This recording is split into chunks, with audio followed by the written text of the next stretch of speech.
So, Peter, thank you for joining me today. Of course, we're going to talk about one of my favorite topics, and I'm sure it's one of yours as well. Of course, the Masters of the Universe line from the beginning, the toys, the cartoon, and of course, the film going forward. But I want to know, how did you first get involved with Master Universe?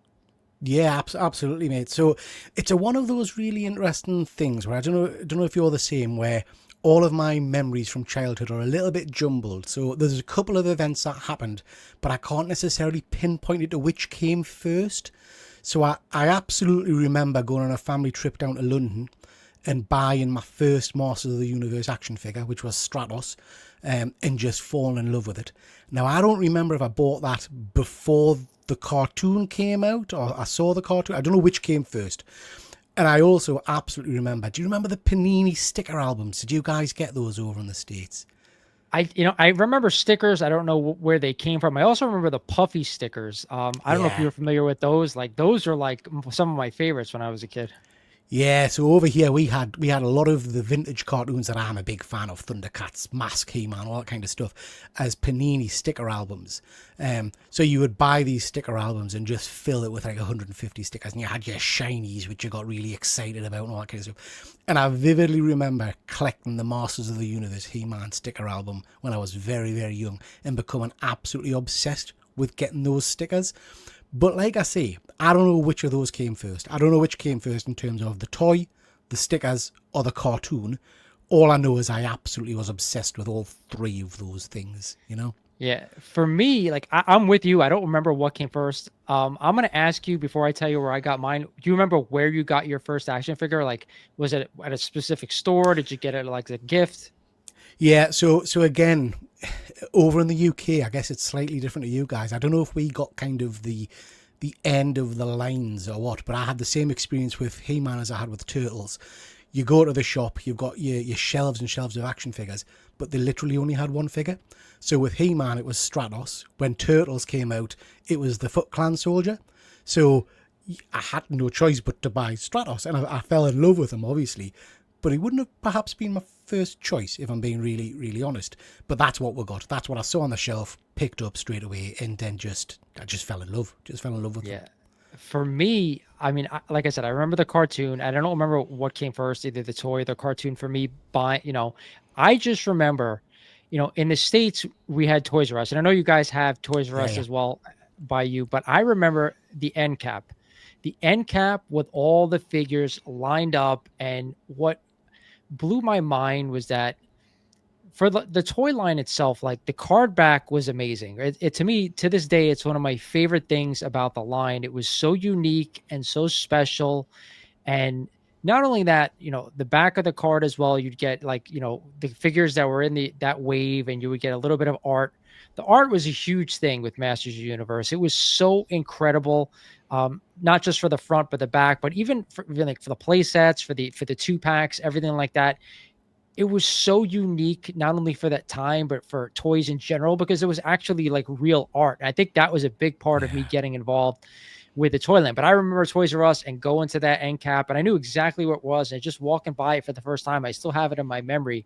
Just seeing all those figures there, it was just a great time to be alive. Yeah, so we got Toys R Us probably a good while after you guys. So ours were like just your standard department stores, but the artwork blew me away. But I think, and again, trying to remember back, I think that was probably when I first got into comic books as well, because I'm a big comic book guy.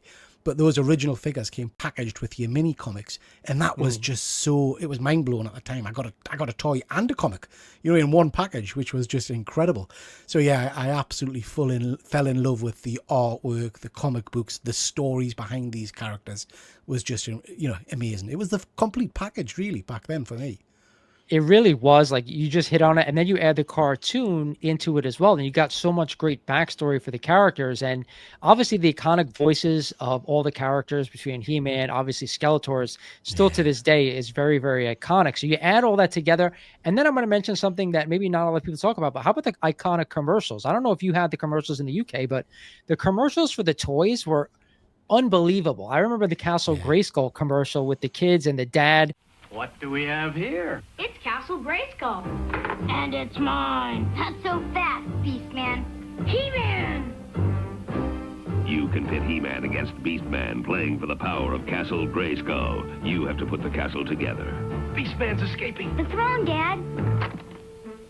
Dad, you saved the castle.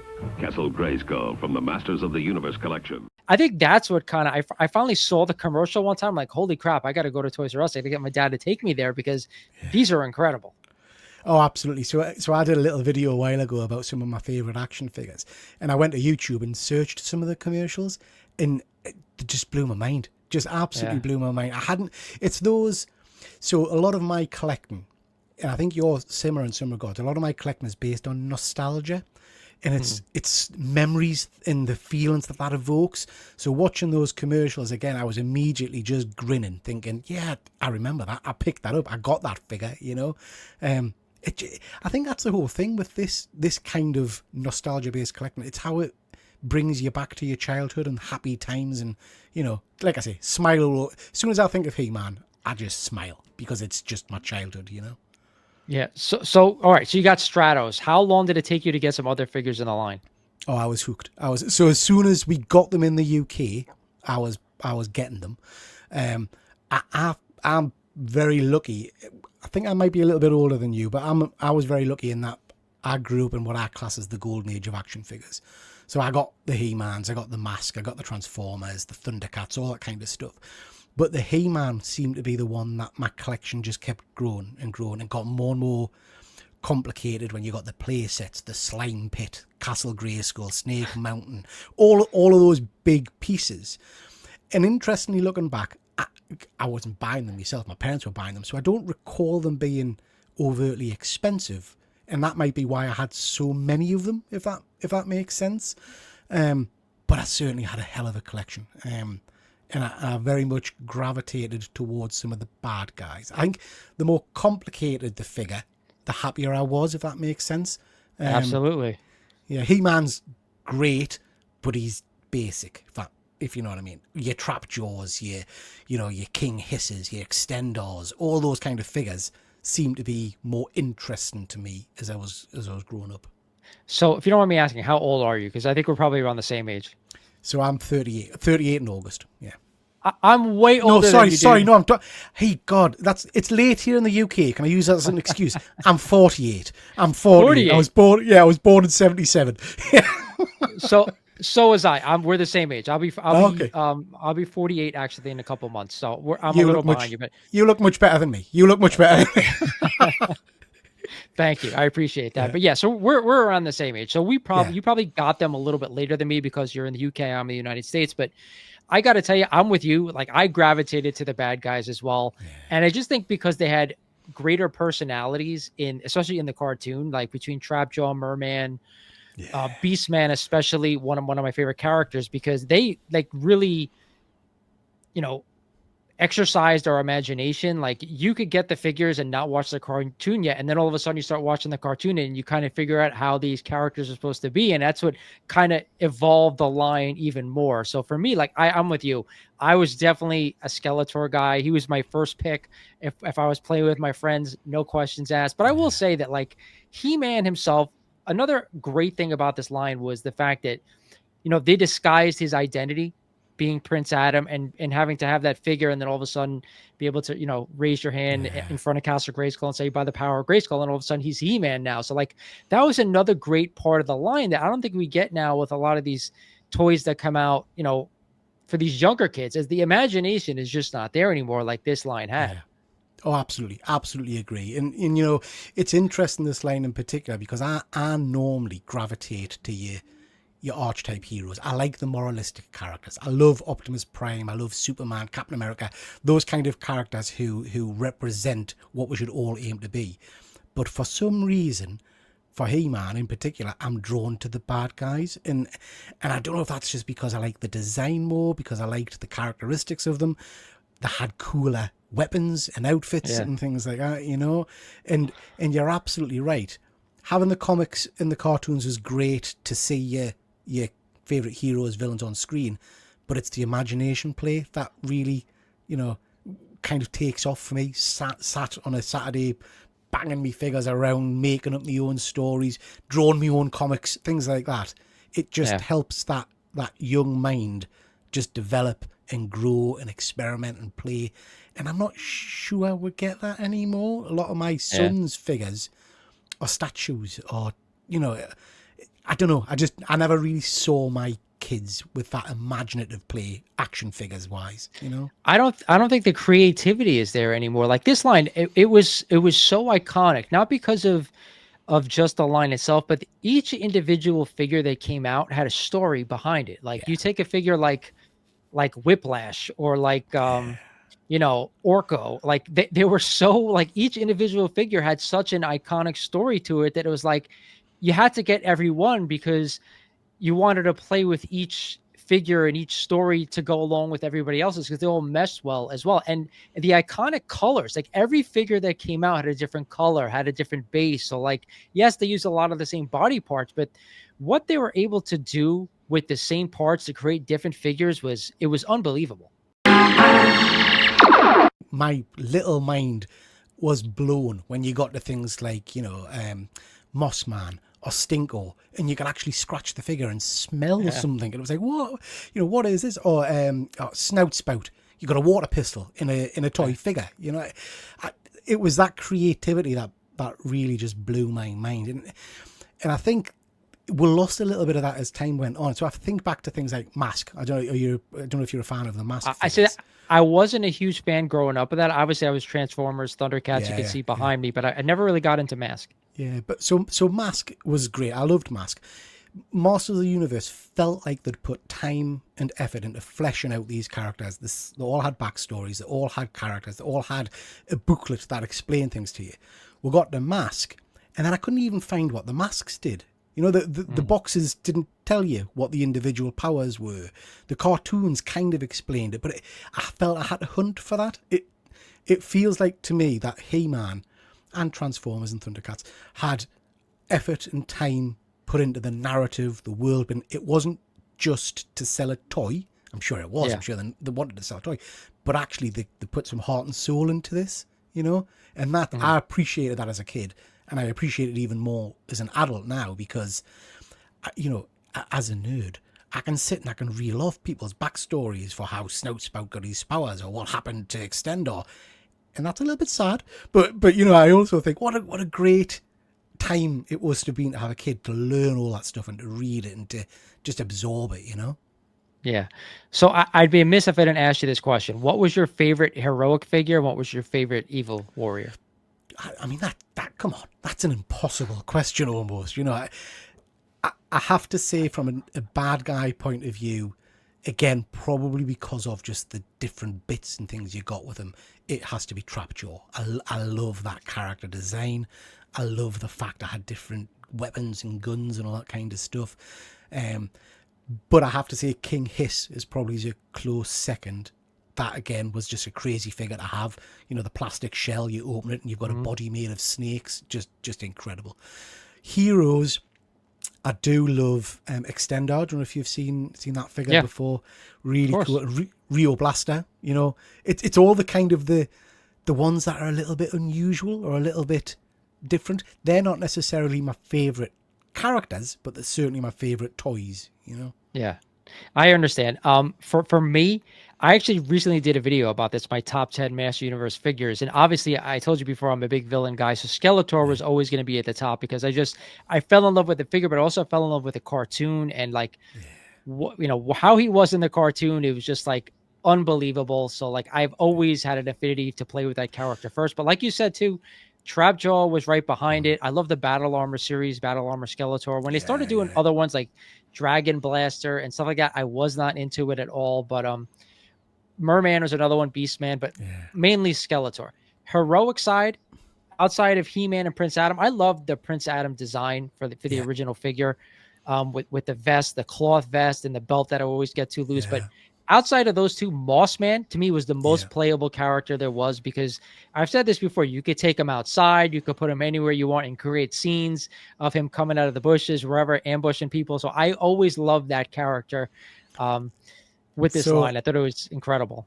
So, the true story, Mossman, I love that, because again, I like the characters that are a little bit different, and I vividly remember having Mossman and then buying the slime pit. you know, with the claw that comes up, and you used to buy little jars of slime. And I put Moss Man in the slime pit and destroyed my figure because the slime obviously did. And I can still to this day remember my parents kicking off because I ruined this action figure. And he was never quite the same, bless him. I think every figure you put through the slime pit, I understand why Mossman got all the mess up, but I probably had like 3 or 4 Mossmans as a kid just for that reason, because things would get stuck in the fur, you know, everything. So I loved all the play sets too. Obviously, Castle Grayskull was my favorite play set. I think a lot of people, that was their ultimate playset. And to this day, I think if you go back and talk about all of toys, that's probably number 1 on people's list. But the slime pit was one of them that I think not a lot of people gave a lot of credit to, because the slime would dry out if you left it on there. Very hard to get off the figures, but I really enjoyed putting all the figures through that thing. Oh yeah, I was a big fan of the slime pit. And back in the day, that was, you know, you get the little bottles of slime to go with it and everything. And I loved that playset. I have to say, big fan of Snake Mountain and the voice changer thing as well. Many an hour I spent kind of speaking into that and pretending I was Skeletor or whatever, you know. It just never really worked as good as I thought it was going to work, the voice changer. That's the thing. Like, that's why it wasn't as playable as it should have been, because if that thing was a lot better, I think it would have been a better playset. Yeah. Oh, I agree. Did you ever manage to get the Eternia playset? That's the one that escaped me. I never got that. I got it like when I was a young adult. Not a young adult. I would probably say like 11 or 12 years old, however it was. But yeah, I did have it, and I found it very hard to put together, and it didn't really remind me of the cartoon at that point. They went an entirely different direction on it. That's why I think to this day it wasn't one of my favorite play sets, because I wanted everything to be like the cartoon. I wanted everything to kind of go together, and that really didn't, and it was definitely disappointing. But I know it's worth a lot of money if you can still find it complete, which is really hard. So let's switch over to the cartoon now. What is your earliest recollection of the cartoon? Do you remember? So it's interesting that it's not necessarily an episode. It's Prince Adam or He-Man looking at us and giving us some kind of advice. That's what brings kind of a smile on my face and my memory straight away, because the cartoon ended pretty much every episode with that kind of little moral quote. Today's episode we learned about. And do you know what? As a young kid, I lapped that up. I loved it. That was my Bible for life, really, of if He-Man says that's how I should act and behave, that's what I need to do, you know? And the cartoon, looking back on it now, I still think it holds up. I think it's a good, fun, you know, half hour, 20 minutes, whatever it is, jaunt, you know? It's and the voice acting in it, again, it's unbelievable, yeah.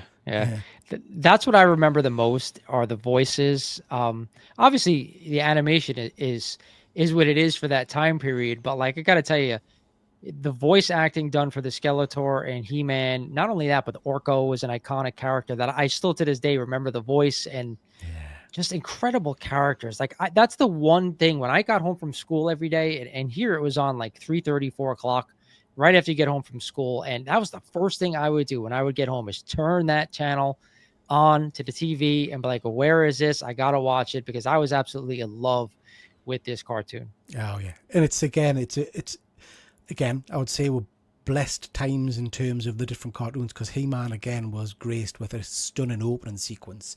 You know, it tells you everything you need to know. That theme tune hits in, you know, the kind of the and you're there immediately. Same as Thundercats. Thundercats cracking theme tune. And I know we're going to talk about the movie in a bit. I would love them to somehow sneak that in. Do you know that I'd love the opening beats of the theme tune somehow to be in there and referenced. It's just a classic, an absolute classic. Yeah, I think it's some of that stuff now, like we talked about the toys, is missing in today's cartoons. It's really, it's sad, but whatever. Let's go ahead and skip. I don't want to get to the movie yet. We'll get into that. We're going to spend a lot of the time today talking about the new film, but you know, as an adult, obviously they recreated a line with, I don't know if you ever collected the 200X, the 2000X line that came out in 2000. Did you collect that line as well? So I don't now, but my collecting habits have gone through phases. So I collected all of those figures, and then when my first child came along, I sold all my collection. But certainly back then I had pretty much all, because they were just beautiful designs. They were really well designed figures, you know? And I was just happy as an older collector, I guess, to just see He-Man represented in some way. You know, the franchise I loved was still alive and kicking and breathing. And yes, it wasn't exactly the same, but it was near enough, and it still had the same beats, and the figures were beautiful. and they came out like in the early 2000s. And I remember seeing them for the first time, and I had to like rush to go to buy them because I was so shocked after 20 years that these were coming out again. I'm like, holy crap, they're re-releasing my favorite line. And I went to the stores, and I remember going to KB's Toys. They were still around back then, and I went down the aisle and they had a few, and I was like, holy crap. And the original designs were great by the Four Horsemen. I love the designs. Yeah. The problem with the line, and why it never did as good as it should, is that they started putting out repaints and shit like that too early in the line. Like they had to do every character first, and then if they wanted to mix in a few repaints here and there, I know why they do it, because they have to, use the same sculpts, sell those toys before they can make other ones. I understand it, but even with to now with the Origins line, they've kind of ruined that line a bit. I'll fast forward to the Origins line now. Did you collect the Origins at all or no? So I got some of them. I've got some of the Mosses. But if I can just take you back, if you don't mind. Yeah. New Adventures of He-Man. Did you pick any of the New Adventures of He-Man up? You're talking about the original one after the original line, right? Yeah. The really weird one set in space and things like that. Where, no, as soon as they ended the real one, when they started coming out with characters like Scareglow and the movie figures, that when that movie came out and it was nothing like what we all expected it to be. There was a bright spot in Frank Langella for that movie, but outside of that, I was extremely disappointed, as most Masters Universe fans were. But I wanted to see more carryover from the original line, more creativity, and it never happened. Those figures were all dull, so they didn't do well. Like the last figure I remember having was Scareglow, and it was a great figure, but I wasn't really into the character. And then the movie figures, so I was like, they pretty much ended the line right there. So New Adventures of He-Man, I never got into. I thought they really ruined it after that. They should have just stuck with what they had. So let's talk about what you are collecting now. You said you had a vintage collection. I'm assuming they're loose, right? Yes, yeah. So I went through a phase a little while ago, I think as you get a bit older, where I decided I wanted to go back and buy the favorite character from each line that I loved. So I did that. I went and got, my Tigra, my Mechanic and things like that. And then I thought, they look a little bit sad on the shelf, so maybe I should pick up a few more. And then all of a sudden I've got this, I would consider a large collection of vintage Masters of the Universe figures. I tend to go for, I get a bit obsessive with, I haven't got to be on card, but I want them with weapons, if they came with weapons or all the bits attached. So I've got an awful lot of those now. And I've done the same with other action figure lines from when I was younger. I've got my vintage Castle Grayskull. I want a vintage Snake Mountain. That's harder to find over here. But I'm just building and building and building. And I'm at the point now where, again, I don't know what you're like, Lawrence, but I came to a realization at some point that it was too easy to buy toys on things like eBay and stuff. So what I do now is I'll only buy vintage action figures if I find them on the hunt. So I'll only pick up a He-Man figure when I'm at a toy fair and I can find it. I'll limit myself to not going searching on eBay and things like that. That's a lot harder. It is, but that's the point. I discovered a while ago that the hunt, as I call it, is part of my enjoyment of collecting. And I was negating that by just clicking a button on eBay and getting it shipped to us. So there's more excitement for me hunting out these figures. It's harder because it's harder to get them in good condition and with all the bits and all that kind of stuff. It is, especially to get them complete. I have the same thing, like literally right above where I'm sitting right here is my loose vintage Masters Universe. And I have a lot of them and they're all complete. The one thing I'll say is this, like some of them are outrageously priced. Like a Scareglow is like on eBay, it's over $300 complete, which I think is insane. Yeah, absolutely insane. The Sorceress is like $150 complete, insane. And those are really like the only two that I really want to get that I don't have. Like I don't have an Extendar. Wasn't really one of my favorite characters. I don't have a Ryoblast either. Yeah. I don't have a Ninjor. Like some of the later characters that I didn't really play with as a kid, I will still buy them. I would like to have them, but I don't have the movie figures either. Yeah. But like those are the only ones I don't have. I have a complete line. Other than that, I do have a Battle Cat and He-Man. Actually, you see it right there, the Battle Cat and He-Man and the Skeletor and Panther. But I think I am done with the vintage, and it's not that they're not that hard to find. The problem is that one, there's a lot of variations of like where they were made. There's half boot Skeletor. There's a million blackface Grizzlor, a million things that the people could get into. I don't necessarily want to do that either because it becomes not only harder financially, but it's really becomes an issue trying to hunt these things down. And I just want to own the characters because I love them. I'm assuming it's the same thing for you. Yeah, absolutely. So I kind of came to the conclusion that I was pretty much done. And part of the problem with that is my memory's terrible. So I was going to these toy fairs and I was seeing Merman and thinking, oh, great, Merman. Bringing him home and find out I've got 3 other mermen on my shelf already. So I'm having to try and control myself a little bit with that. So I thought I was done. I would add, sorry, I haven't got a Panthro, because getting him at a flock level that I'm happy with has been really challenging. I keep finding him, but he's patchy all over and I don't want that. So I thought I was done, and then I found a booklet at a toy fair I went to a while ago, and it's basically a fan-made catalogue of all the different characters and all the different variations. And I'm kind of looking at that now, and I'm going to use that as a bit of a guide when I go to cons and things, in terms of tick off the ones I've got and keep an eye out for some of the ones I haven't. So like you, I don't have any of the movie figures. That's probably because it's not my favourite movie. And I haven't got a Sorceress, and I haven't got a Dragstar and things like that. So there are a few I'm still missing. So before we get into the new film, I got to ask you about the original 1987 film. How did you feel when that came out? I mean, I kind of explained how I felt, but what was going through your head? Devastated. So I think I was devastated. It's a long time ago, isn't it? So I remember being absolutely hyper for that film. And this was a different point in time when we didn't necessarily see all the trailers and all the lead up to a film. So when you saw a film, it was kind of you saw it raw, as it were. And for me, it just wasn't He-Man. I think there was some good performances in there. I liked I thought Skeletor and Evil Lyn were great. But overall, it just felt like a very unfulfilling experience for me. Where was Battle Cat? Where was the sword play I was expecting? Where was Orko? Based on Earth an awful lot. It didn't hit the mark for us. Now, I don't know if that's just me being, again, miserable. I haven't watched it for a long time, so I am keen to go back and rewatch it before the new one comes out, just to perhaps do a retro review or a refresh or something and see if it is as bad as I remember. Because lots of people tell us it's great. I'm not convinced. There's a plot, don't get me wrong. There's a plot, but it's not He-Man.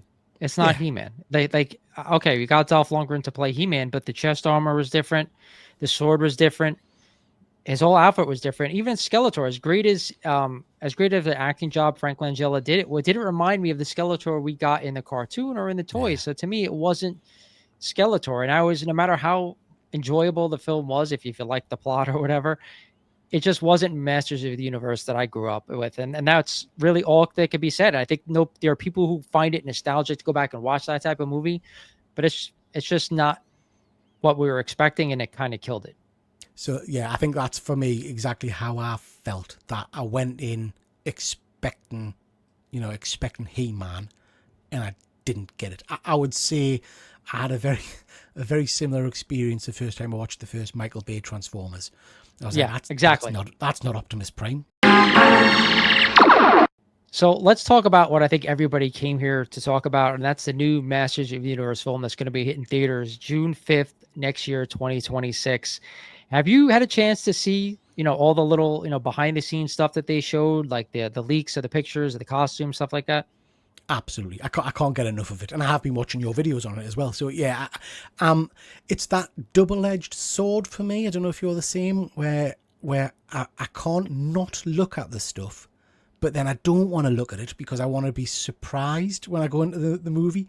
But I need this to be a good film for myself, for my soul. I need it to blow us away, and I have to say, everything we've seen so far, and we've not seen loads, but we've seen a bit, has got me really excited, quite optimistic. It looks pretty faithful to the original. I'm not sure about how much is based on Earth. That's got us slightly concerned. But yeah, I just need it to be good. I just want it to be a good movie, So there's a lot of people out there. I get a lot of comments whenever I do a Masters Universe video, and there are people saying that if it's any type of thing on Earth that they're not going to watch it, that it's going to stink. I got to tell you, I get how they feel. Don't get me wrong, because a lot of them, like we just talked about with the original film, there's going to be disappointment and they don't want that. But the things that we have seen that like are right on the money, the sword, power sword is straight out of the comics, it's straight out of the toy line, it's straight out of the cartoon. It's perfect. Yeah. Another thing, of course, is obviously we've seen Tila's costume again, not what she wore in the cartoon with the original figure, but if you go back to the later iterations, you know, the Netflix series, stuff like that, it looks to me like they're trying to combine everything to kind of be true to the original, but kind of take it into a modern day world. So like I can understand it's not the same, but it doesn't look that bad and it's not too far off where it'd be disappointing. Like the Evelyn, some of the costumes we got back in the 1987 film, which were nowhere near what they should have been. Oh, absolutely. I saw the Tila costume, and I have to say it hit all of the right nostalgia notes for me. Yes, it's not, you know, panel by panel from the cartoon, but I don't think I expected it to be panel by panel. You know, it was close enough for me. We also saw the Havoc staff at San Diego Comic-Con. That looked perfect. Incredible. Absolutely incredible, you know. We've had that image of He-Man, the official image of He-Man with his back to her, which was interesting because there was a lot of comments about him looking a bit, you know, thin and scrawny. That really is interesting though, because I would agree the image does make him look a little bit. He's not as buff as I'd expect, but then we had other videos of him sword fighting, practicing his sword fighting, and then in the beautiful salmon shirt, which is, you know, superb. That's just a great nod to the figure, and he looks huge. Yeah. So I can't get my head around what's happened there in terms of the two images. It feels very different, you know. So I don't know if it was just taken at different points or what. But I think he's going to look great. I think he's going to be in the traditional costume and he's going to look huge. And yeah. I think if you look in retrospect, like him standing next to another character, if he's a lot bigger than the person he's standing next to, it's going to look like he's a lot bigger as well. Yeah. But yeah, obviously we got him in that salmon shirt, which a lot of people were annoyed at first. But do you really expect him to be running around in a pink tight shirt with a white undershirt and like purple tights? It was never going to happen, folks. They're throwing it back, nodding. I get why people are upset that this film is going to take, at least partially, you know, set up on Earth. They want that traditional backstory, and we're not going to get that. We're not going to get that, you know, he grew up on Eternia. Obviously, we know his mom came to Eternia in a crash land, and maybe they can explain that part of it with him being on Earth. But when he shows up on Eternia, that's what I really want to see. I want to see what Eternia looks like. I want to see all the characters that we've gotten so far. Do they look like the vintage characters? Obviously, we've talked about Tila's costume, but what we haven't seen is obviously any costumes outside of that. I don't know if you watched my video on the CinemaCon footage. Now, they didn't show anything, but in that footage, there was some art, set art, like backstory art that they're using. I forget the word that I'm supposed to be using here for the movie. And from what all intents and purposes, the art that was shown during that footage was basically straight out of the 80s cartoon and straight from the toy line. So like, if those costumes are anything like what we got as kids, how could you not be happy? Absolutely. No, I absolutely agree. And, you know, going back to the Earth thing, and it's interesting. You and I are big fans of Masters, as are a lot of people. But also there's an awful lot of people who want to see this film who aren't familiar with the lore and the backstory. So we probably do need an easy entry point for your general theatre goer. And that makes sense that this is on Earth, this guy's been pulled back to Eternia, rather than just kind of launching straight into it, you know. So I can see how that works. In terms of the stuff we have seen, very excited. The only thing I would ask you, Lawrence, is I've not seen anything, you may have, but I've not seen anything mentioning Orko or Battlecat yet. So I need them. Obviously, I agree with you. Yeah. So what I heard in that CinemaCon footage, Battlecat was part of the artwork. Okay. That's what was said to me, that the Battlecat was part of the artwork, and so was Spikor, by the way, who has been mentioned nowhere in any of the leaks. That's a character I would love to see in the film because it's such a great look, an iconic look. It's like you're not going to get that a lot elsewhere. I'm shocked that we got a Moss Man casting. That to me was like, wow, like I was super happy. But like some of the things that were shown in that artwork, which may not make it to the movie, we don't know, but Spycore was in that artwork. Battle Cat was. There was no mention of Orko, and I agree with you. That is a big, big character that has to show up. And the positive thing is it's an all CGI character. You don't need somebody to actually do it. All you need is a voiceover character, and like a Rocket Raccoon if you're a Marvel fan, something like that would be perfect. So that's what I'm hoping for. You can't have a He-Man movie without an Orko. It wouldn't be right. Especially Cringer as well. Like Cringer's another thing. Like I don't know how they're going to explain if Prince Adam is growing up on Earth, how are they going to explain Cringer? Like I'm anxious to see how they put it all together, how he gets to Earth in the beginning, why he's there, obviously why he goes back to Eternia, and then of course, like I said, all these characters that haven't been mentioned, how they're going to play a part in that. Absolutely. And I guess for me, one thing it boils down to is that all of the costumes, the designs and everything, I'm hoping are going to be great, but it has to just have a good story. The dialogue needs to be really smart and well written. I am very optimistic about it, I have to say. All the stuff we've seen so far makes us think this could be great, and it's such an easy property to get right. I mean, who doesn't love a bit of sword and sorcery, fighting monsters, all that kind of stuff. The casting seems pretty on point to me. There's some great talent in that list. So yeah, it just has to be great. I'm looking forward to it. The one thing I also want to mention is that not the director, but he's got a different title. He was somebody who worked on Game of Thrones. Yeah.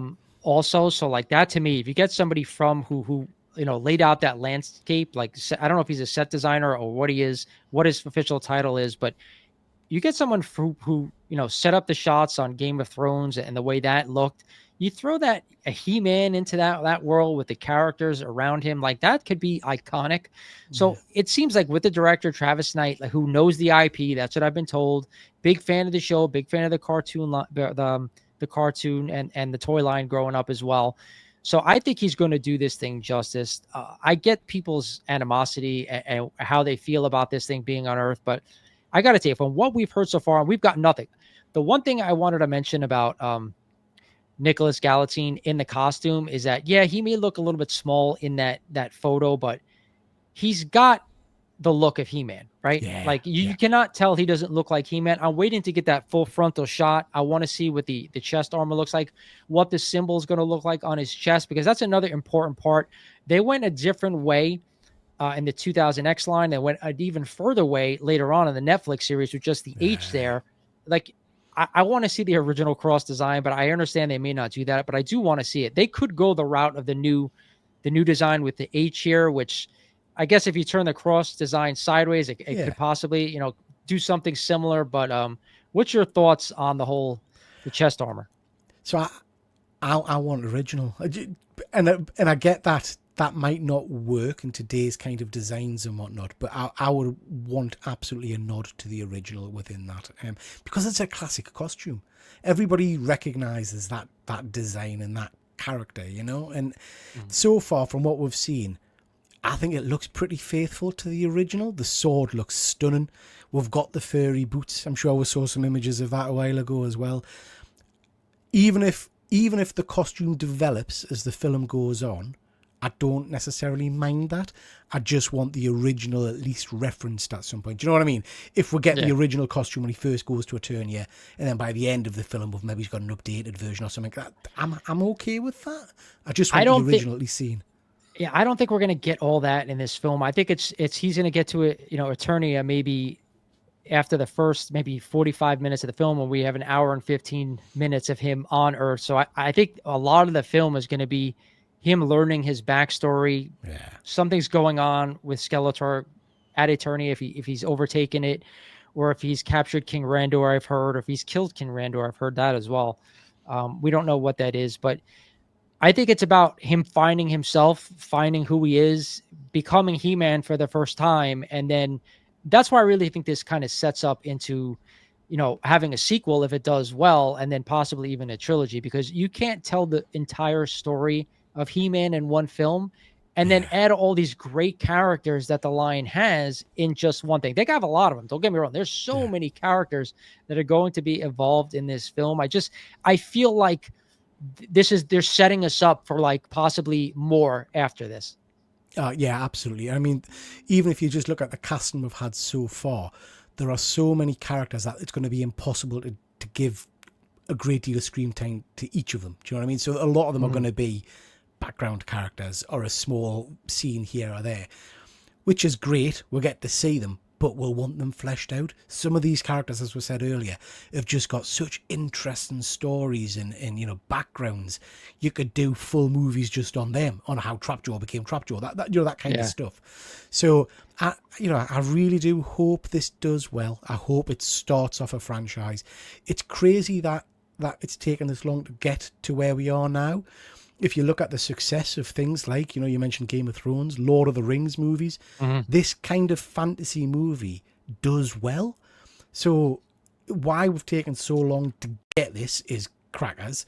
But then surely to God, we've got to get this right. And this will spawn potentially spin-offs or, like you say, a trilogy of movies or something like that. That's my hopeful side, So there's a bunch more things I want to ask you about the film, but the one thing that we talk about trilogy is like, also if we have Skeletor being the antagonist in the first film, a sequel could be, and I don't think you go right to the Horde in 2 because you need time to set up Etheria, you need time to set up, She-Ra, Hordak, and the rest of the Horde, but like you go to the Snake Men, and maybe with Skeletor's help, like behind the scenes of the Snake Men for the second one, and then the third one, maybe you're setting up a little bit of She-Ra and Adam has a sister in the second one, and you can end that with an end credit scene there.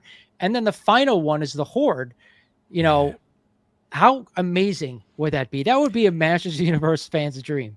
Oh, absolutely. Absolutely. And again, I wish we were the people who are kind of leading on this, but again, I agree, man.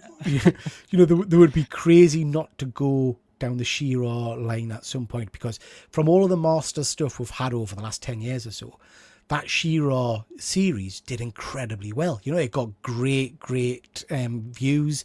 People were buzzing about it.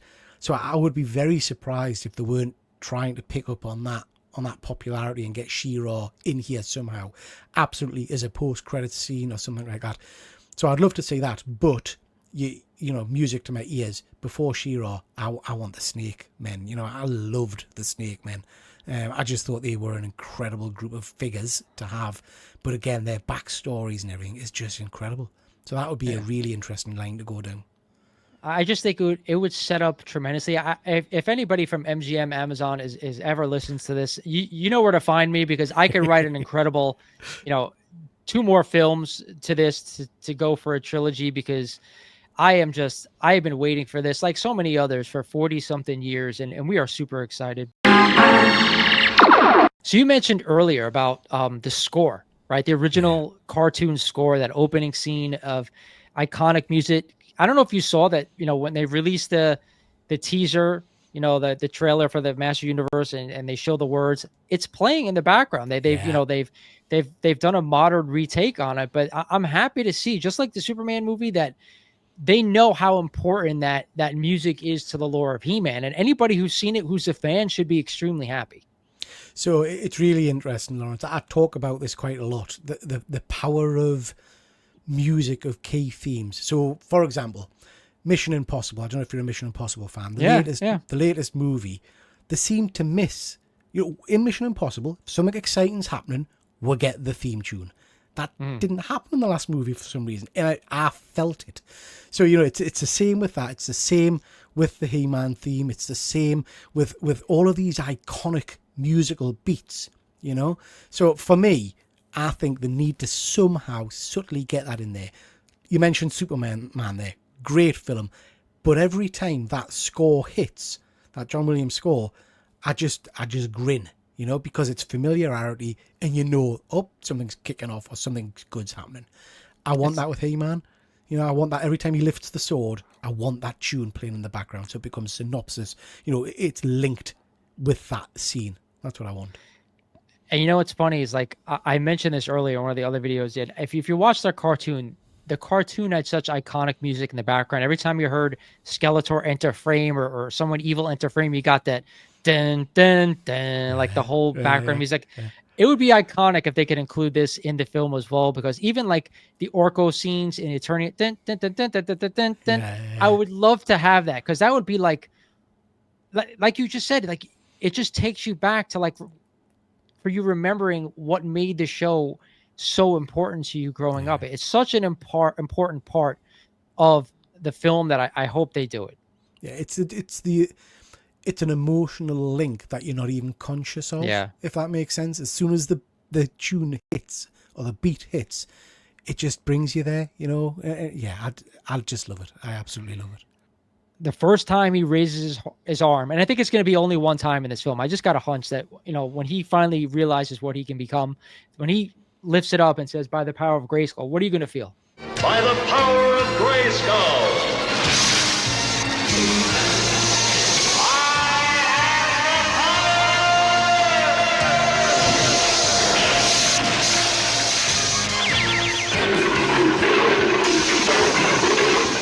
Oh, I'll cry.